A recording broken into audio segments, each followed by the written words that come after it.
கர்த்தருக்கு ஸ்தோத்திரம். கர்த்தருடைய நாமம் மகிமைப்படுவதாக.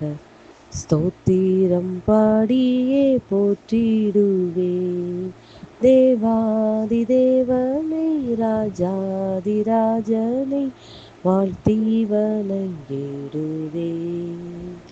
தேவாதி தேவனை, ராஜாதி ராஜனை வாழ்த்தி வணங்கிடுவேன்.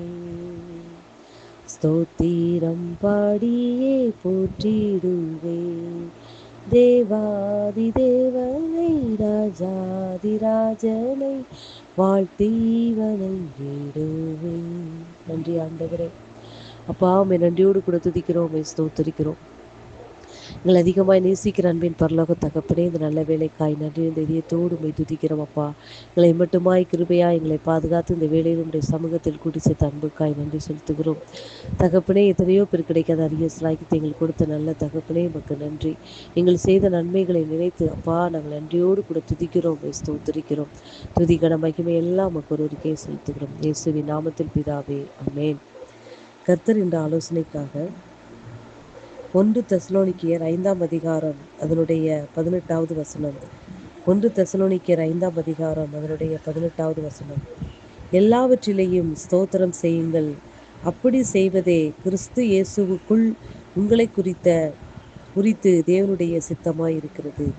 கர்த்தருடைய நாமம் மகிமைப்படுவதாக. எல்லாவற்றிலேயும் ஸ்தோத்திரம் செய்யுங்கள், அப்படி செய்வதே கிறிஸ்து இயேசுவுக்குள் உங்களை குறித்து தேவனுடைய சித்தமாய் இருக்கிறது. நம்முடைய கர்த்தருடைய சித்தம் என்ன என்றால், நம்மளை குறித்து கர்த்தருடைய சித்தம் எப்படிப்பட்டதாய் இருக்கிறது என்றால், எல்லாவற்றிலையும் ஸ்தோத்திரம் செய்ய வேண்டும் என்பதுதான் நம்மளை குறித்து தேவனுடைய சித்தமாய் இருக்கிறது. அன்பு பிள்ளைகளே, நாம் துன்பத்தில் பாதையில் நடக்கும் பொழுதும் நாம் ஸ்தோத்திரம் செலுத்த வேண்டும். சந்தோஷமாய் இருக்கும் பொழுதும் அவருக்கு ஸ்தோத்திரம் செலுத்த வேண்டும்.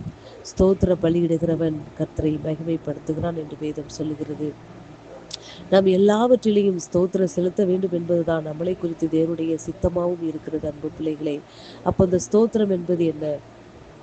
ஸ்தோத்திரம் என்பது உலக பிரகாரமாய் நம்ம ஒரு காரியத்தை செய்யும் பொழுது நாம் நன்றி, தேங்க்ஸ் என்று சொல்லுகிறோம். ஆனால் தேவனுக்கு செலுத்தப்படக்கூடிய வார்த்தை தான் ஸ்தோத்திரம். எல்லாவற்றிலையும் கர்த்தரை ஸ்தோத்தரியுங்கள் என்று கர்த்தருடைய வேதம் சொல்லுகிறது. அன்பு பிள்ளைகளே, நாம் இப்பேற்பட்ட பாதையில் நடந்தாலும், துன்பத்தின் பாதையில் நடந்தாலும், வியாகுலத்தின் பாதையில் நடந்தாலும், சந்தோஷத்தின் பாதையில் நடந்தாலும் நாம் கர்த்தரை ஸ்தோத்தரிக்க வேண்டும் என்பதுதான் நம்மளை குறித்து கர்த்தருடைய சித்தமாய் இருக்கிறது. அன்பு பிள்ளைகளே, இன்றிலிருந்து நாம் செய்ய வேண்டிய ஒரே காரியம், நாம் எப்பேற்பட்ட நிலையில் இருந்தாலும் நம்முடைய மனது, நம்முடைய ஆத்துமா சோர்வடைந்து இருக்கிற நேரத்தில் ஸ்தோத்திரம் செய்ய வேண்டும். நம்முடைய ஆத்துமா மகிழ்ச்சியாய் இருக்கும் பொழுது ஸ்தோத்திரம் செய்ய வேண்டும். எப்பேற்பட்ட சூழ்நிலையில் இருக்கும் பொழுதும் நாம் என்ன செய்ய வேண்டும்? கர்த்தரை ஸ்தோத்தரிக்க வேண்டும். அன்பு பிள்ளைகளே, அதுதான் நம்மளை குறித்து கர்த்தருடைய சித்தமாய் இருக்கிறது. அப்படி இருக்கும் பொழுது நம்முடைய ஆத்துமா என்ன செய்து கர்த்தரை மகிமைப்படுத்தி கொண்டே இருக்கிறது. நான் எக்காலத்திலும் கர்த்தரை ஸ்தோத்தரிப்பேன், அவர் துதி எப்போதுமே என் வாயில் இருக்கும் என்று தாவீது ராஜா சொல்லுகிறார். எப்படி என்றால், தாவீது ராஜாவுக்கு கிடைத்த மேன்மையும் அவருக்கு கிடைத்த துன்பமும் யாரும் அடைந்திருக்க முடியாது. அவர் கண்ட போராட்டங்கள் அநேகம். தாவீது ராஜா வாழ்க்கையில் நடந்த ஒவ்வொரு காரியங்களும் நீங்கள் அறிந்ததே. சிறு பிள்ளையில் இருந்து அவர் பட்ட கஷ்டங்கள், துரத்தப்பட்டது, யாரும் அவர் மீது அன்பு காட்டாத சூழ்நிலை, வெறுக்கப்பட்ட சூழ்நிலை, தாய் தகப்பன் அவர்களை கைவிட்ட சூழ்நிலையில் கர்த்தர் அவர்களை நேசித்த அன்பு பிள்ளை. அந்த தாவீது ராஜா இப்படியாக சொல்லுகிறார், நான் கர்த்தரை எக்காலத்திலும் ஸ்தோத்தரிப்பேன். எப்பேற்பட்ட வார்த்தை! எக்காலத்திலும் என்றால், நான் சிறையில் அடைக்கப்பட்டிருக்கும் பொழுது, அதாவது சிங்கத்தின் நடுவில் இருக்கும் பொழுதும், சிங்கத்தை, காட்டுக்குட்டியை எப்படி சிங்கத்தின் வாயிலிருந்து நான் விடுவிக்கும் பொழுதும் கர்த்தரை ஸ்தோத்தரிப்பேன்.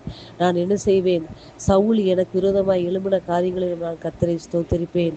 கர்த்தர் என்னை ராஜாவை, இஸ்ரவேல் ராஜாவாக என்னை உயர்த்தி வைத்திருக்கும் பொழுது நான் கர்த்தரை ஸ்தோத்தரிப்பேன். எப்பேற்பட்ட வசனம்! அன்பு பிள்ளைகளே, இந்த இடத்தில் தாவீது ராஜா எப்படி தன்னுடைய உயர்விலும் தாழ்விலும் கர்த்தரை ஸ்தோத்தரித்தாரோ, அதே போல நம்முடைய வாழ்க்கையிலும் எப்பேற்பட்ட உயர்வானாலும் சரி, எப்பேற்பட்ட தாழ்மையான பகுதியாக இருந்தாலும் கர்த்தரை நாம் நோக்கி பார்க்க வேண்டும்.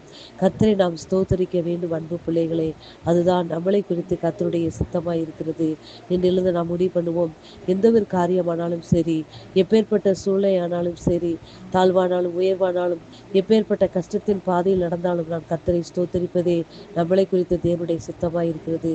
கர்த்தருடைய சித்தத்தை செய்ய இன்றிலிருந்து கர்த்தரிடத்தில் நாம் ஒப்புக் கொடுப்போமா?